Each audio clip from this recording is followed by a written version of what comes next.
Bem-vindo, gente, à nossa live sobre saúde e trabalho. Hoje, pela primeira vez, eu tô gravando não só aqui, como eu tô gravando aqui na minha câmera do lado, para separar alguns conteúdos legais para vocês, para botar no YouTube depois. E como vocês sabem, vocês que me acompanham, a última live que eu fiz antes da minha pausa temporária foi sobre empreendedorismo e saúde mental, que eu fiz com o Dr. Marcelo, que é um psicólogo e videomaker.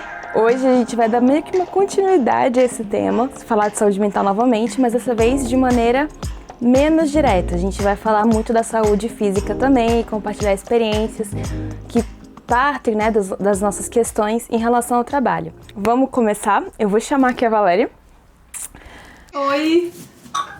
Então, Valéria, primeiro bem-vinda, né? Gostaria que você, então, se apresentasse, então, para a galera que não te conhece, falasse um pouco do seu trabalho, enfim. Então, é minha primeira live, então peço já que tenha um pouquinho de paciência, que talvez possa ficar um pouco travada.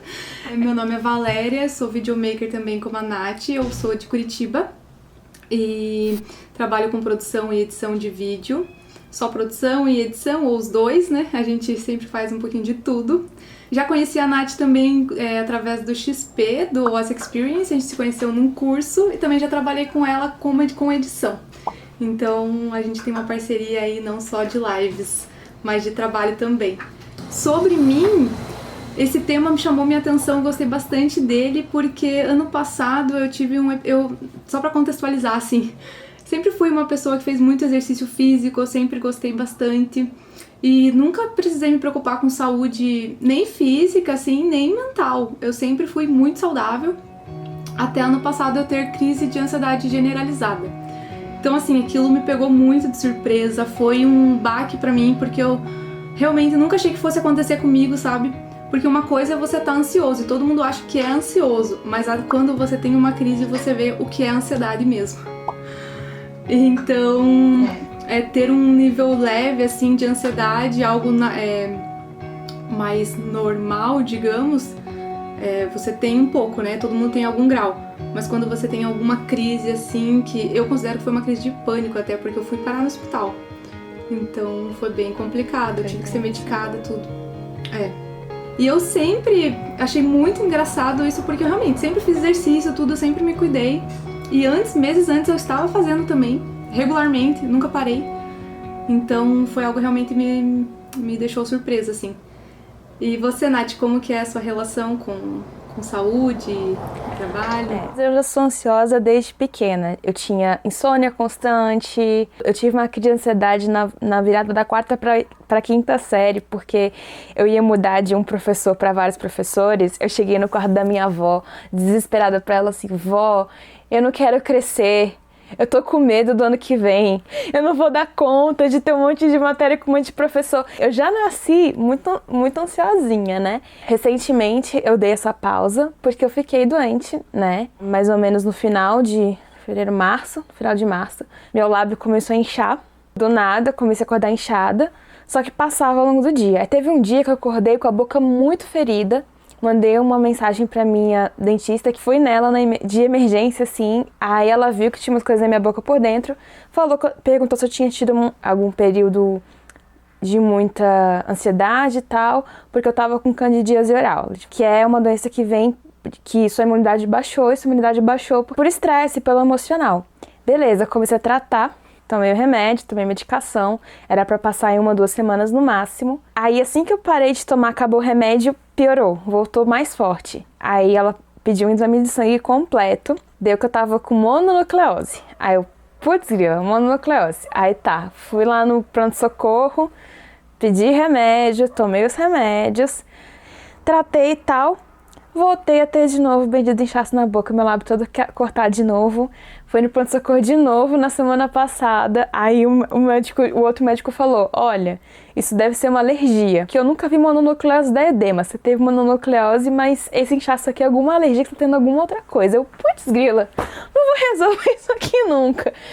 No final das contas, eu joguei fora o meu meu brilho labial da Nivea, que eu percebi que toda vez que eu passava ele, minha boca ardia, então provavelmente eu tinha alergia àquela parada e eu achava que eu tava bem, era o batom. Só que, na verdade, eu tive outras coisas, porque eu tive ferida dentro da boca, eu tive a candidíase e eu tive a mononucleose, porque foi comprovado clinicamente, ou seja, eu tive tudo ao mesmo tempo. E aí, nesse último mês, além de ter dado uma pausa em tudo, porque eu fiquei muito cansada, isso me deixou muito baqueada emocionalmente.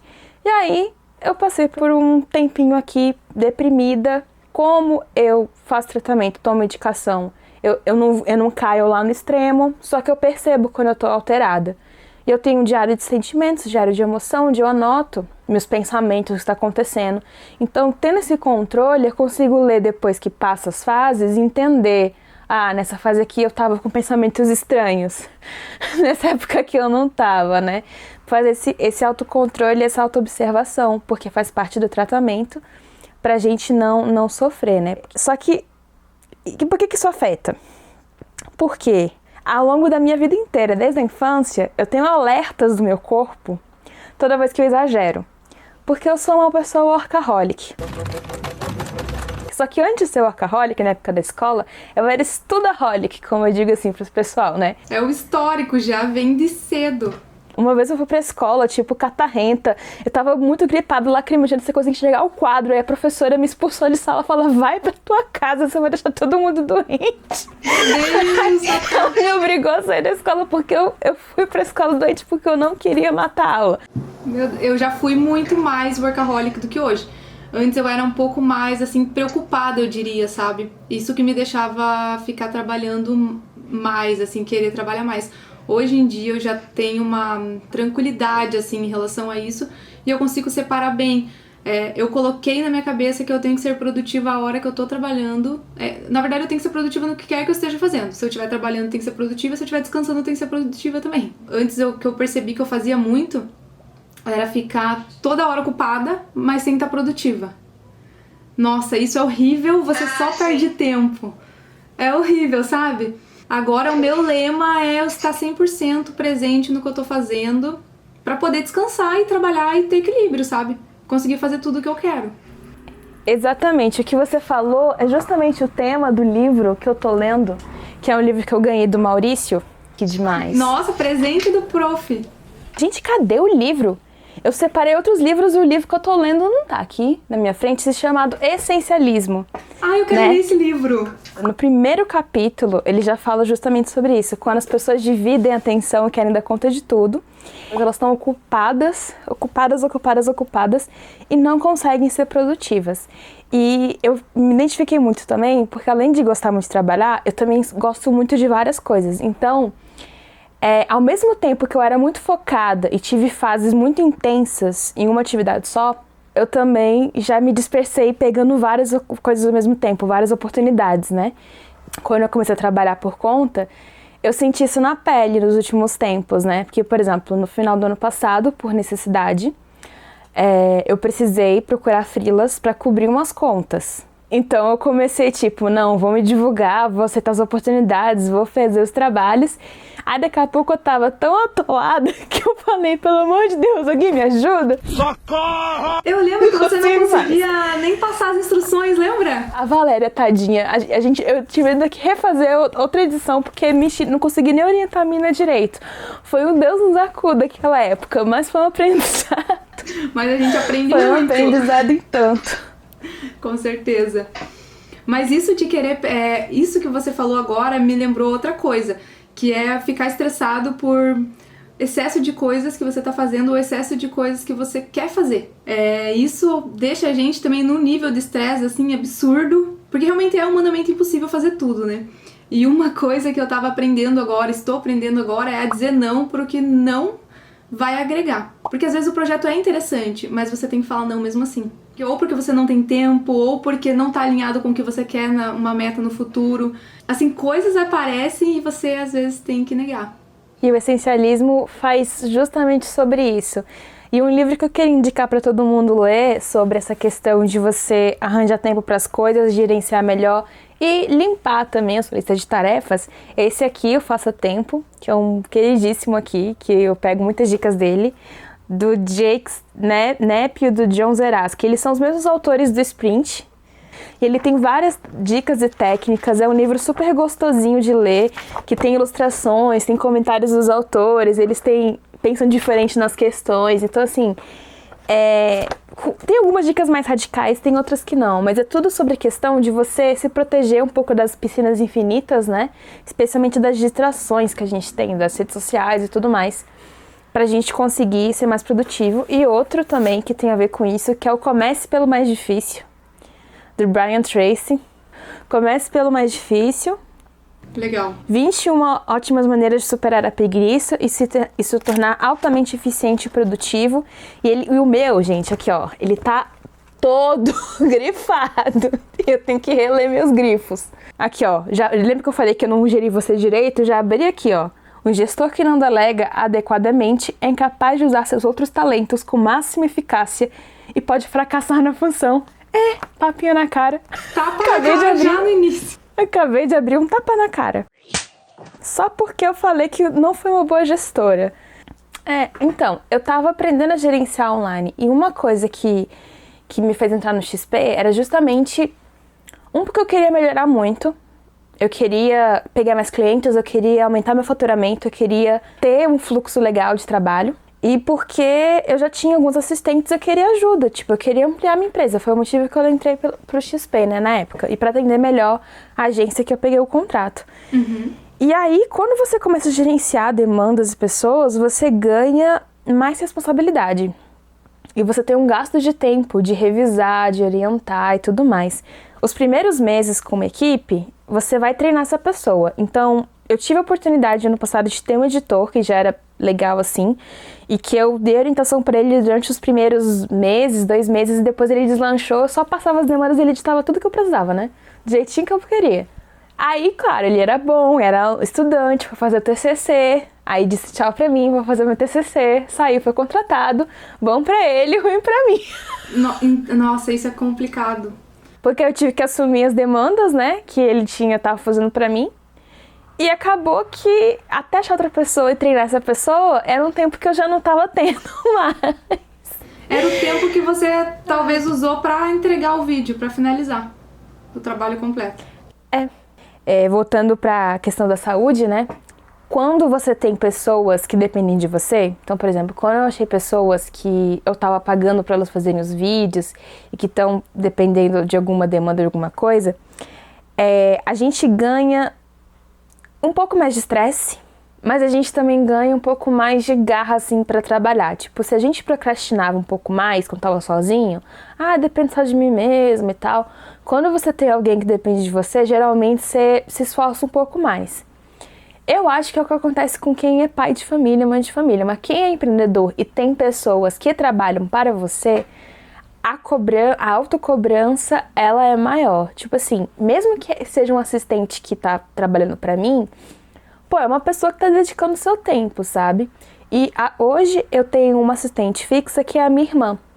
E a minha irmã, ela casou, foi pro hospital, e eu sei que o dinheiro que eu pago pra ela faz diferença nas contas dela no final do mês. Então, quando não tem muitas demandas, eu me sinto nervosa, porque eu falei, gente, eu preciso arranjar um job. Sim, você se sente responsável pra ter uma mesmo. rendinha, porque ela trabalha por demanda.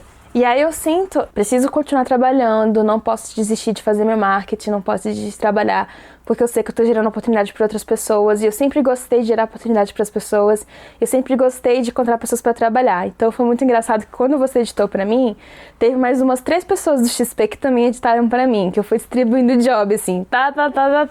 Aí até brinquei pro Maurício, tô distribuindo job, cara. Porque assim, quando eu quero e acho o projeto interessante, eu faço de tudo para fechar. Uhum. Nem sempre eu consigo, mas assim, a minha porcentagem de conseguir fechar aquele job que eu quero é mais alta do que a de receber um não, entendeu? Porque como eu trabalhei 3 anos com marketing e eu trabalhava também com atendimento, na hora do blá blá blá pra conseguir convencer a pessoa, eu sou top.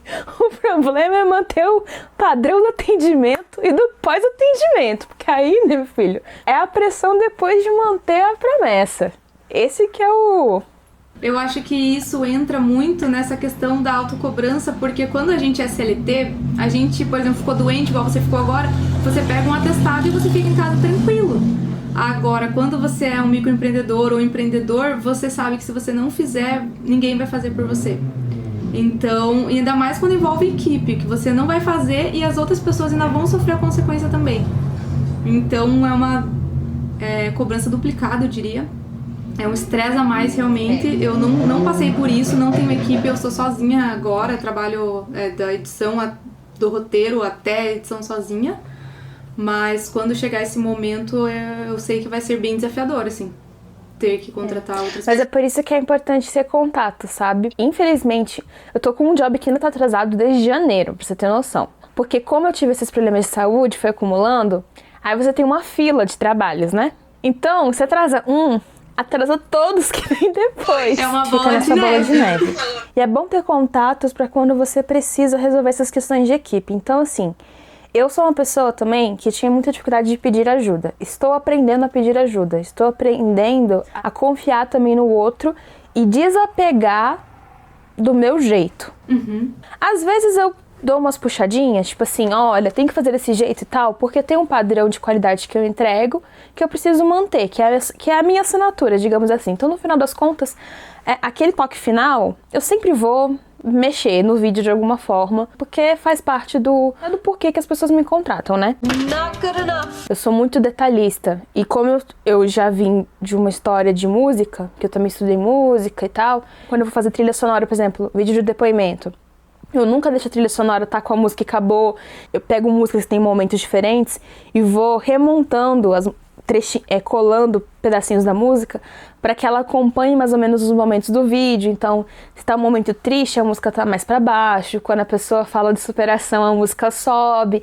Então, eu tenho todo um cuidado com os vídeos que outros videomakers às vezes não têm, ou quem tá começando não tem. Só que ao mesmo tempo eu não tenho verba tão grande para pagar alguém que esteja igual a mim. Ah, sim. Então, o que eu vou fazer? Eu vou pegar pessoas que estão aprendendo.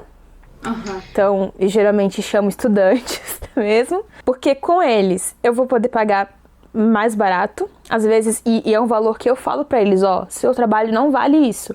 Eu tô te pagando isso porque é o que eu posso, mas eu sei que seu trabalho vale mais. Então, eu tô te dando uma oportunidade, na verdade, de praticar. Eu vou te passar várias dicas, várias coisas dos meus 10 anos de experiência. E vou te passar aqui, tu vai... Beleza. Vai ter um retorno além do dinheiro, no caso. Eu vendo pro meu assistente, ou para as pessoas que trabalham comigo, esse ganho direto da troca de experiência. Porque assim, eu não sei fazer tudo. Minha especialidade é corte com fala. Uhum. Minha especialidade é o tratamento do áudio e entrevista e depoimento. Eu sou uma lesa se você falar de videoclipe. Clipe de evento, eu não vou saber falar direito. Agora, se tu quer editar uma videoaula top, fazer um resumo de palestra top, conseguir pegar aqueles 5 minutos e fazer um drop de top, isso eu sei fazer. Muito bem. Isso eu faço, eu vendo, e é um diferencial. E isso é muito autoconhecimento também, né? Você sabendo que você é boa, no que você tem que melhorar, você sabe o que você tem que contratar alguém que tem algo a oferecer que você não tem. Então, isso também é muito importante para o negócio. Contratar suas deficiências, que é o que o Mário Lelis fala no curso Ozzy Business.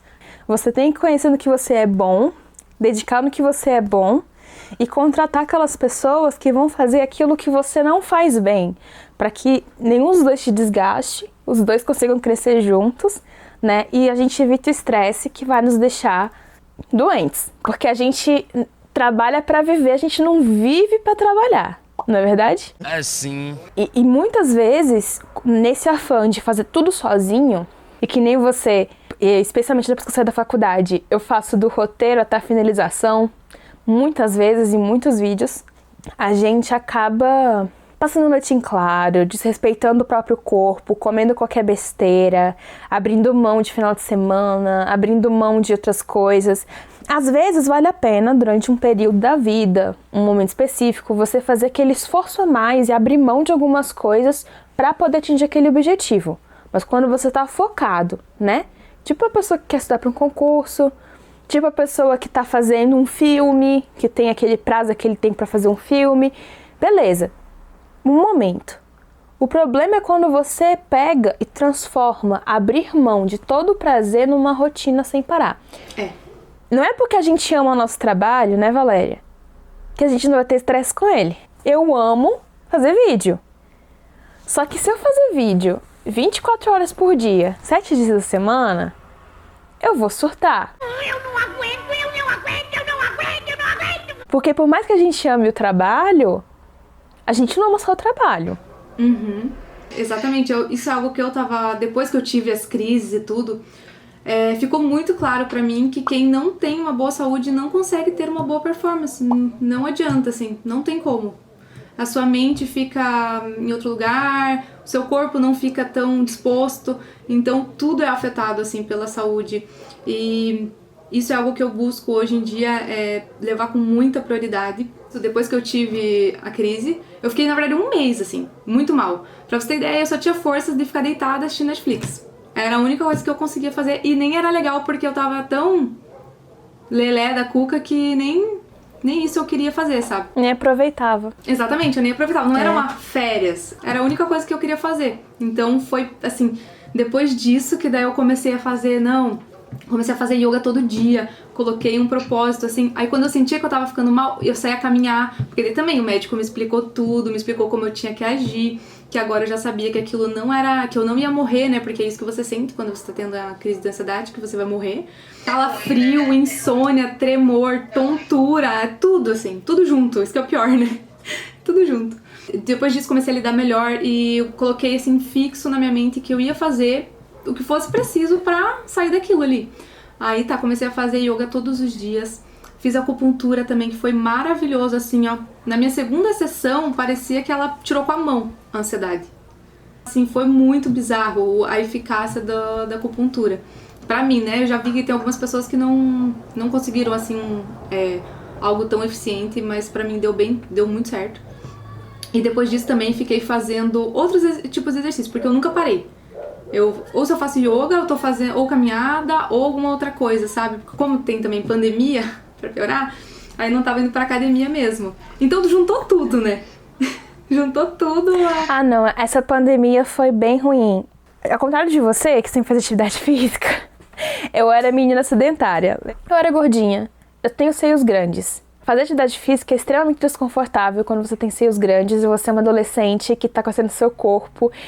Eu corria, começava a pular, balançar, morria de vergonha. Eu odiava a aula de educação física. E aí, quando eu entrei na faculdade, eu não fiz nada, não fazia nada. Eu caminhava muito porque eu ia a pé da minha casa até o prédio que eu tinha as minhas aulas. Eu caminhava 30, 40 minutos de ida, 40 minutos de volta, mas eu não fazia uma atividade física de um esporte, de uma prática. Sim.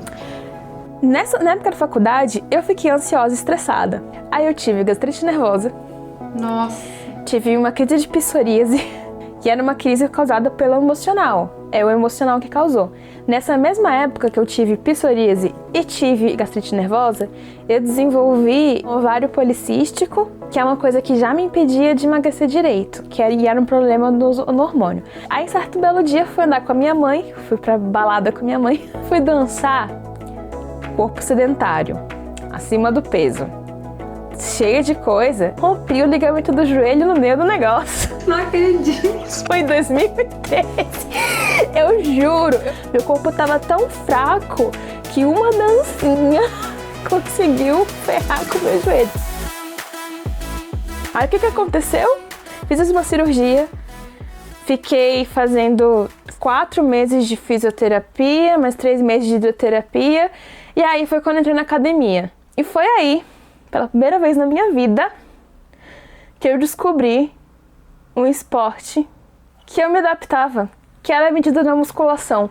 Eu nunca tinha ido pra uma academia, porque como eu detestava a atividade física, tipo, eu detestava o esporte e tal, e todo mundo falava que a academia era um saco, que a academia era chata, que a academia não sei o quê, falava, academia deve ser uma porcaria também, né? Só que não, que academia não tem bola zoando. Muita gente te cobrando, é você com você mesmo no seu corpo. Aí tu vai ter que fazer exercício pra não se machucar e concentrar, porque você tá fraco, tem que fazer tudo devagar. Aí você vai contando, e você vai contando Você entra no estado de presença. Aí a sua mente ansiosa para de pensar. A mente fica linda, tranquila. Eu falei, que negócio bom. Nossa, que bom que você Foi aí que entrou. eu deixei de ser sedentária. Nunca mais parei. Só parei o quê? No final de 2019, porque eu tive hérnia de disco. Porque eu comecei a trabalhar muito, sentada, o dia inteiro. Aí fui fazer um leg press. Ai, meu E Deus, assim, minha travou. coluna ferrou. Você não conseguia sair do lugar. Aí foi, acabou minha vida. Eu tava mó de boa, tava mó bonitinha, fortinha, não sei o que, meu bumbum durinho, mulher. Tava com o bumbum durinho. Minha coluna foi pro espaço. Não, foi pro espaço e levou tudo Minha junto, coluna né? foi... E com isso, minha vida de atividade 7 vezes por semana também. Eu fui do exagero pro outro, né? Não, é impressionante achar que você se achou na academia, porque realmente não é um lugar que as pessoas normalmente amam. Ou ama ou odeia, né? É difícil ter um meio termo ali. Ah, eu amo, eu gosto. Porque eu realmente... Quando eu comecei a fazer musculação, academia, eu me sentia mais forte, eu me sentia mais tranquila, libera serotonina, é um exercício de presença, porque como eu tenho o joelho operado, tenho a minha coluna, tenho facete plantar no pé, tenho com uma tendinitezinha assim, se eu não fizer tudo com muito cuidado, eu vou me machucar. E eu percebo como a atividade física e essa questão de você se cuidar, no caso da musculação e dos trabalhos com o corpo, para nós videomakers, especialmente se a gente trabalha gravando, filmando, montando coisa, é muito essencial. Muito. Porque o nosso trabalho, ele é muito físico. É. Toda vez que eu vou gravar, eu saio esgotada. Tanto é que quando me pedem pra gravar, é o dia que eu não vou na academia. Porque eu sei que eu vou ralar pra caramba, né? Porque, cara, só de equipamento... Sim, é carregar equipamento, é ficar subindo, descendo, né? Você tem que ficar fazendo vários tipos de atividade física diferente. Equilibrando. Equilibrando, andando no sapatinho pra conseguir a melhor imagem. Mas ir de manhã na academia é a melhor coisa, eu acho, porque você fica o dia inteiro, assim, com disposição. E parece que a tua mente fica mais ligada, assim, né? Em tudo que tá acontecendo, tem mais clareza, tudo. Muda a vida, realmente. Fazer exercício físico logo de manhã. E também ajuda a aliviar a ansiedade e também tratar os sintomas da depressão. Foi o que aconteceu. Como eu fiquei doente esses últimos meses e tava também com a imunidade baixa e tive que evitar sair de casa, então eu não tava nem indo fazer gravação, nem indo pra academia. Meu humor detonou e aí a minha mente começou a ficar completamente bagunçada. Porque não tem como a gente viver e fazer as coisas sem ter esse cuidado com a nossa saúde, com o nosso bem-estar mental. Nossa, e nesse caso, ainda que você tava só em casa, né? É um fator dificultante, assim, porque só ficar em casa e normalmente editando, meu Deus, cansa muito mentalmente, até fisicamente os olhos cansam, tudo cansa, né? De ficar só editando. Não, aí não falei mais um detalhe. Eu falei que eu sou bugada. Eu vou chegar com os 40 caquética, porque eu tenho pressão alta ocular. Que isso? Meu Deus, hoje eu tô descobrindo todas as doenças. Eu consigo ter todas as doenças. Por quê? Porque Por que acontece? Eu sempre fui exagerada. Eu uso computador desde os 3 anos de idade. Eu criei meu primeiro blog, eu tava na primeira série do Fundamental. Com 12 anos, eu falei, pai, me dá Photoshop, porque eu quero fazer meu próprio template. E ele comprou uma copinha pirata na feira pra eu fazer meus templates do meu blog no Photoshop. Porque eu era pirralha e não ia comprar o oficial, porque era uma coisa de criança. Mas e sobre o que você falava nesse blog? Então, na época que eu criei meu blog, eu falava da minha vida, assim, normal, tipo, oi gente, hoje eu vou pra escola e não sei o que, blá blá. E aí, quando eu fui crescendo, eu fui começando a falar dos assuntos que eu gostava. Eu só tinha 2 temas, era anime e Harry Potter. Até que eu descobri o K-pop em 2009. Aí minha vida deu assim.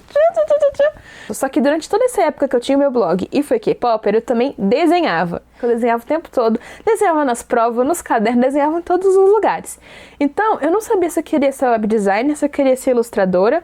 Nunca tinha pensado que ia fazer vídeo. Só que eu descobri o Windows Movie Maker no meu computador certo dia, quando eu estava na 7ª série. Aí um dia, eu lembro que eu estava gripada e tinha uma apresentação de escola.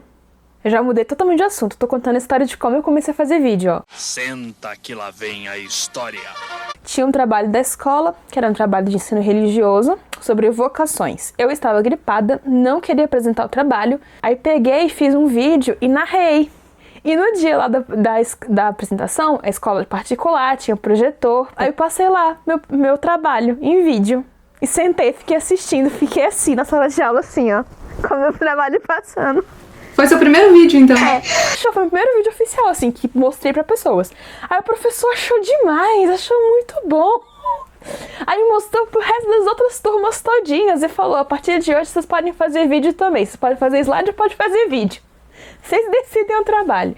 Aí a galera que ficava no meu grupo se dava bem, porque eu sempre editava, né? Sim, você que já manjava, já... Porque realmente tem gente que não tem nenhuma facilidade nem vontade de editar, né?